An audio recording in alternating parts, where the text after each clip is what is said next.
Hello, and welcome to the Cursed Kingdom. Hopefully you have now awoken from the eternal sleep. Or perhaps this is only a deeper dream in the land of horrors cast upon us all. Today, in our first ever broadcast, we have a ton of content for you all. So, to give you a bit of context as to what you can look forward to today, we have an interview with cosplayer and artist Kaylum Howard, our short story segment, and an interview with author Carmen Cuccinello, and a short story indie film review by Charlie Dixon. So, let us begin by delving into the beautiful fantasy world of art and cosplay with Kaylum Howard. Hello, Kaylum. It's nice to meet you in these forsaken lands of the Cursed Kingdom. Thank you. It's nice to be here. Is it? I would have to disagree. I mean, we are in a cursed land after all. Yeah, and it's a bit dark and gloomy all the time, I guess. Yeah. Well, it's got its plus sides, I think, except from the zombie horde outside, but... Yeah. The magic here is awesome, though. I mean, come on. Well, I have to agree there. So, Kaylum, you're a Kitsune? Yes. I hope I'm pronouncing that right. Would you mind telling us more about what it is? Well, a Kitsune is basically a spiritual fox it's basically a Japanese, let me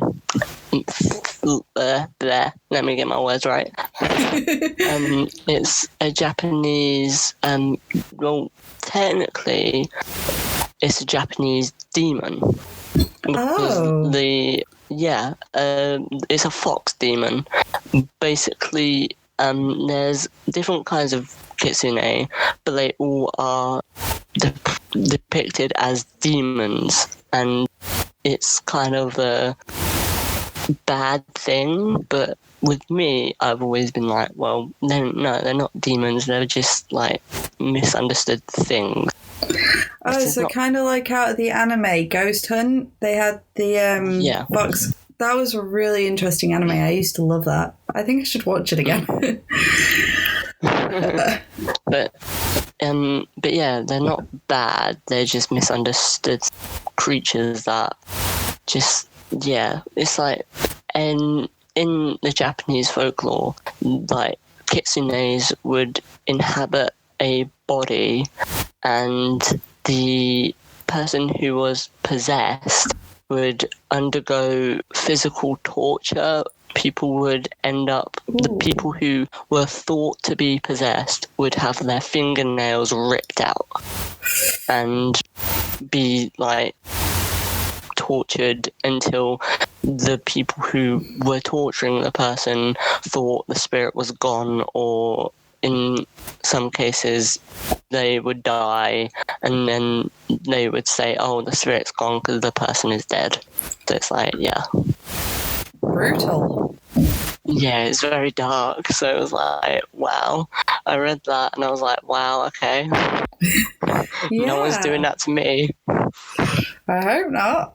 But then nothing's predictable in these cursed lands. I'd say avoid the zombie horde, so. I mean... So what can a kitsune do exactly? Like, I remember you mentioning to me that they have magic. Could you expand on that? Oh, yeah. Some of them have... there's 13, I think, species of kitsune. But I'm more of I'd say my magic is kind of like healing magic, but also a mix of elemental magic, because it's like, I like to do attacking and offensing. It's like, I just like to be there for someone and hope and say, are you okay? But at the same time, I'm like, if anyone hurts someone, I'm going to hurt them back. Interesting. So it's kind of like you hurt people, I hurt you, but I will make sure that person's okay before I hurt them. So, I don't want to infringe or anything, but is this like a type of otherkin? I've heard of that being thrown around quite a bit lately. Is it a sort of that, or is it just... I don't know. I don't know where I'm going with this now. I don't know. I don't really know at this moment in time, because it's all just fun, and it's like I'm just being myself, and it's just being a kitsune. It's just really nice. And I mean, sometimes I have my lazy days, and sometimes I'm just up and at 'em, and I'm just full of energy. So it's like, yay! Right, your artwork. Yeah, I've seen you create some pretty incredible stuff. And you draw with your finger. Yeah, I do it all by hand. I don't have any pens or pencils with my digital crazy. art. It's all with my right index finger. So everything I do is by finger, by literal detail and everything. It's just very...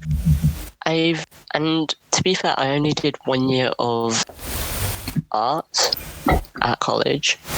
And it weren't digital art. It was more paper and pen and paint. But with me, I've been more drawn to digital art all my life. I've loved digital art because I love anime. I still think it's crazy that you draw with your finger. But then saying that, people used to think I was crazy for drawing with a mouse. Mm-hmm. I now draw with a pen. But yeah, with my art, it's more of... It isn't anime style, but it's more my anime style, like how I can do things, how I see my art, how my art can change and warp. Like, from my art that I did like 2 to 3 years ago is nothing compared to what I can do today. If I was to get some of my old art up, which I could probably find, it would be so like you could see the difference. So it's like, yeah, everyone starts somewhere. Everyone starts somewhere. But the reason why I've gotten good is because I practice and practice and practice, and that's what people don't get. Is with digital art, it's not you can instantly do it because it's more easy on digital. It's not. It is so more detailed than drawing. Because you have to layer it, you have to get the shading right, you have to get the actual base coats right, you have to mix, merge, and you just have to have a really good eye for detail, and a lot of also patience. You have to, a lot of patience. Like when I'm doing sketching for reference art, and then I do the inking, it takes at least like 2 to 3 hours for me to get a good line and base for the actual art that I do. Especially with the dragon that I did you, it took me at least like 5 hours just to do the bloody just to do the reference art, and then another like 2 hours to do the inking, and I was like, oh my god. It was just, but I can relate. I mean, yeah, I've got to a point now in my own art where I can create a very quick like base sketch and then just build from there. But when I drew the Little Mermaid kissing Batman, that drawing took me 18 hours just to draw it. It was insane because it all depends on how much detail you want to put in it, doesn't it? Because with a drawing that you do for like, I'd say 2 hours compared to one that you've done for like a few days, that you've been working on for a few days, there's a lot of detail differences. It's like I think like for me personally, I've only been drawing as a whole for like 2 years, and I've been digitally drawing for 1.5 years. Yeah. So, well, no, 2.5 years now I've been drawing. 1.5 years I've been digitally drawing. So back when I drew that, I was still in quite an infant stage of digital drawing. And it took me 18 hours of getting frustrated with myself. Having a break, getting frustrated with myself. It's all about just technique, isn't it? Like, with getting the lines right and just getting everything like you want it to be perfect. So it's like, if you miss a line or the line is wrong, you just spend like 20 minutes just getting that one line right. Yeah, undo, redo, undo, so annoying. Redraw, undo, redraw. Oh. Yeah. But it is something for budding artists to bear in mind that if you've just started out, don't worry if it's crap. We've all started somewhere. Yeah. I mean, to be fair, I still produce crap at times. I mean, there's a drawing of Edmund that I'm yet to bring out, and I'm not happy with it. I'm just going to kind of get it out there and probably redraw it and do a hell of a lot of alterations to it when I'm not so angry with it. I mean, we're all there, aren't we? Like, some of us with digital-wise, it's like you do a piece and then you just look at it and you're like, I could have done so much bloody better. Or you just look at it and you're like, it's perfect one day, and then you come back to it and it's like, I hate this. Why did I draw this? What was the meaning towards this? And then you just, it's more of a, it's kind of a tug of war with feelings with digital art. It's more, you love it one day, you hate it the next, and then it's like, you just love it and hate it, and it's just that's why I love it. It's because you can hate it one day but love it the next, and then it's like when you post it and people get that, you get that positive response with like, oh, it's very but good, like I could not do this. It's like it warms you up and it's just so nice. Yeah. I mean, personally, I specialise in all things not human. Dragons, I can draw. Mermaids and sirens and zombies and anything that is not human, I can draw. But I'm now trying to master drawing people. And with me, it is awful. With me, I cannot draw any animal. Imaginary animals, yes. Anime, yes. People, I'm okay with. If I can get the proportions right, I'm happy. Like, I don't need to. If I can not do hands, then I don't do hands because I'm very bad at doing hands. I just can't do them to save my life. See, if it was me, a life and death situation. My problem is with people is, I can draw a realistic person, each body part separate, but I can't put the body parts together. Yeah. Since it's because that was one of the first things. That was one of the first things that I've discovered that I could draw. Was I just decided I was going to draw my hand, and I just had my left hand there, and I was drawing it, and it looked lifelike. I can draw an eye and make it look lifelike, but I can't put it on a face and make the face look lifelike. It just, suddenly I've got one eye up high, one eye too low, one eye too big, one eye too small. Yeah. But both eyes will look amazing on their own. Yeah. It's kind of hilarious. I mean, with eyes, it's just like, when I do eyes, if I can do them, here's what I think. If they're not going to be twins, if they're close to sisters, I'm happy.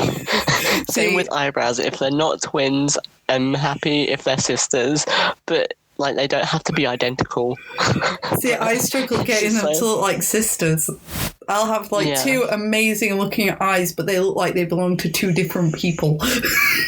But that's when copy and paste comes in handy, isn't it? Yeah, it's just when you're happy with the eyebrow, you're just like, I'm just going to copy this, paste this over there. And that is what I love about digital drawing, is you can literally just go, I love that eye, let's just copy it, paste it, move it, sorted.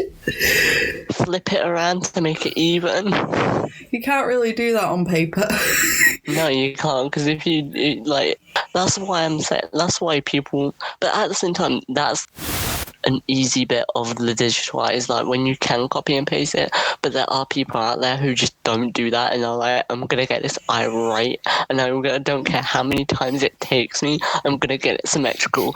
You will not be able to get it symmetrical. There's always going to be flaws to it. Same with paper and pen. There's always going to be flaws to the drawing. You're not going to get it 100% perfect. That's why you copy and paste. Lives. Like, it saves digital artists' lives, so thank you, copy and paste. Oh, copy and paste is amazing. Love it. Can't live without it. Yeah. So, have you got any tips for any budding artists out there in the digital field? My one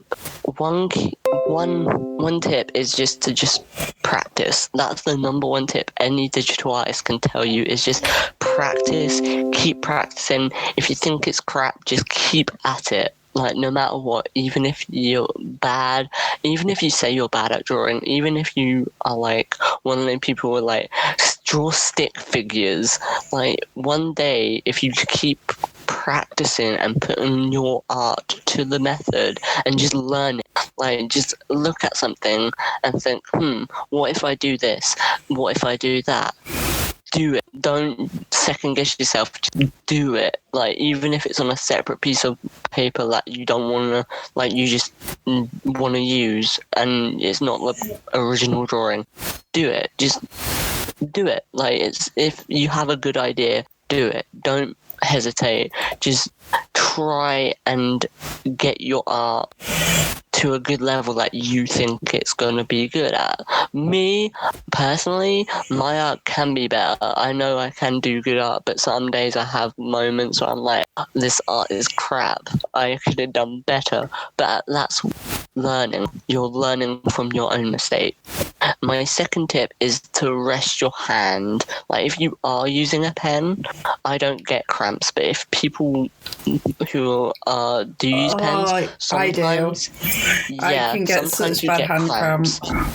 Yeah, so my advice for that is rest, take breaks, don't over exaggerate your muscles in your hand, because one of the people who I personally love, her name's Kitsune Pro, she is good at art, but she suffers from hand cramps, and it's because she's ruined a bit of her hand because doing digital art, and that's her advice that I'm passing on, is rest your hand, because if you don't rest your muscles, they will end up hurting, they will end up just not functioning right, and your hand will end up hurting and your joints will become really sore, and it's not good. For me, I don't get that pain because I'm not like using my wrist, I'm using my finger, and the finger is just, it's more, I think it's more like, it's just more practical for me to use my finger. I've always used my finger. I've become accustomed to my finger. If I was to use a pen, I think it would be more better for me, but at the same time, I would not want them hand cramps. So with my finger, even though I make mistakes, I am more entitled to learning and being like, well, I can do this with my finger. If I was to do this with a pen, yes, it may be much more easier for me, but I just like the way I do my art, and I just like doing it with my finger. So it's like, And you do create some pretty awesome looking art, to be fair, considering you do it with your finger. Thank you. I mean, there is one tip I will give out for people that use a pen, because I use a Windows Surface. And you know those grips that you can get for your regular pens?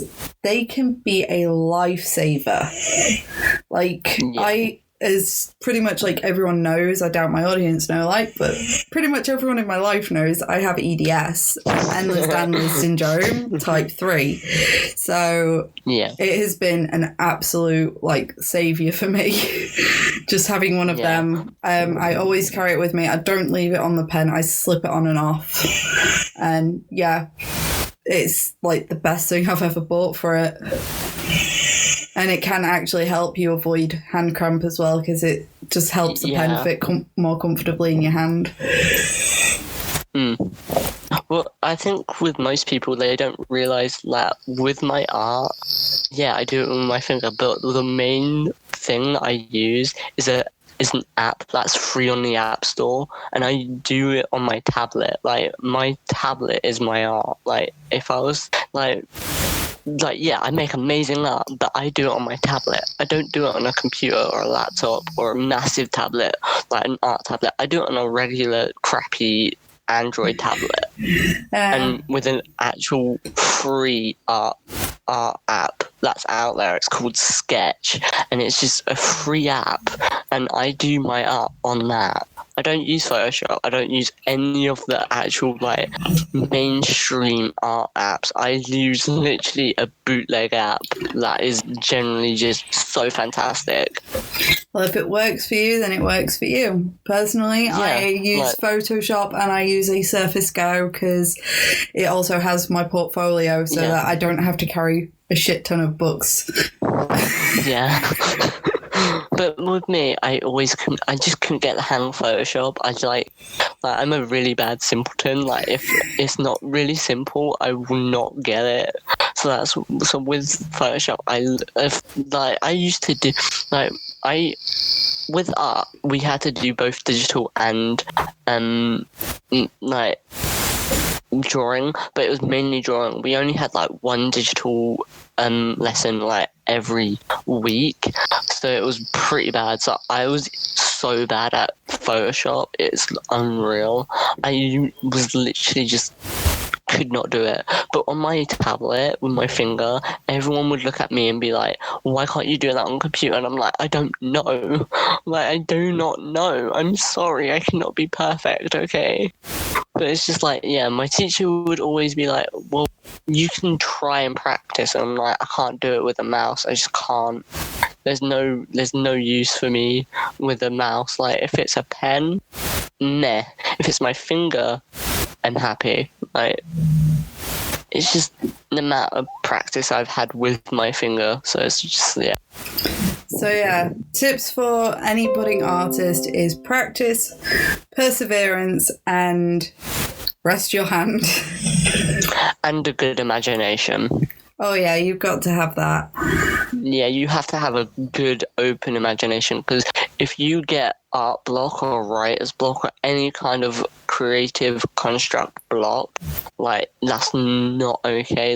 You want to be creative. It's I've had moments where I'm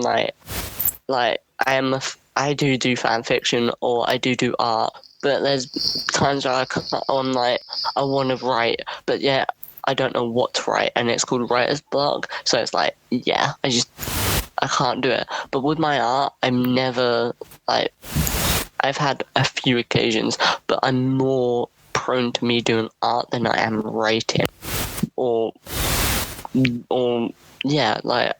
I'm more of an art person than a writing person, but I do write. I'm not just in one box of creativity. It's I have a YouTube, I do games, but at the same time, I'm a digital artist. That's my main focus on my creative side is digital art. Well, I'm more of a writer personally, but we now have this podcast and I do a bit of art on the side as a way to relax at night. I find art very therapeutic and very relaxing, especially when I can listen to my anime music. It's just when I listen to my anime music, I'm just in the zone. When I'm doing art and I'm listening to music, I'm just in the zone. So I'm just nothing phases me. It's my mum, she can't even talk to me when I'm doing art, because it's she'll shout at me and I'll have to take my headphones off just to hear her. So it's it's just so fun. So that was a nice discussion with you, Kaylum. I am going to have to close it up now, but it was great speaking to you. And I hope our audience find it productive. Thank you for having me. It's been a pleasure. It has been a pleasure having you here. Have a nice evening. Have a nice evening.